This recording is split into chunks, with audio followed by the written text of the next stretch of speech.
Hi, hello, it's Sugar. Here's my raid testing footage from the PTR of the Mythic Prototype Pantheon encounter. If you haven't, I suggest watching my heroic video on this so you'll better understand the abilities you're seeing here. The mythic mechanic in the first phase is that the prototype of Absolution, aka Sire Denathrius, has an active ability. While you cannot DPS him in this phase, he will use the ability Night Hunter on 4 targets. Copies of himself will appear near the center of the room and connect to the marked players with a red line. This ability needs to be used on the ritualists that spawn shortly after players are selected, as they have the other mythic ability on them called Imprinted Safeguards. This ability protects the adds, reducing damage and healing taken by 50% until removed. The shield also plays a role for the seeds that need to be healed up in Phase 2. Players marked with Night Hunter must each go to an add or seed and let the copy of Denathrius charge through it in order to break the shield from the safeguard ability. Unmarked players should also help soak the damage from this line. However, during testing, it wasn't hitting very hard. If it goes live as is, you probably won't need players to help soak.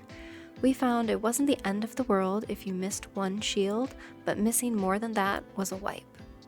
We ended up having 2 rounds of Night Hunter and the Ritualist to deal with before going into Phase 2. Once in Phase 2, mechanics were much the same as in Heroic, aside from the Night Hunter ability being needed to break the shields on the seeds before being able to heal them. If the seed's shield didn't get broken, the healers were basically for Phase 3. I personally think the tornadoes are the worst part here because they just keep cropping up and interrupting casts, but others did say the Stampede crashed their game. As you can see in the footage, the Stampede looks a little more blocky and pixel-like, but it's still causing issues. We did manage to see a little bit of Phase 3 here as well, where all 4 bosses are active with every single ability.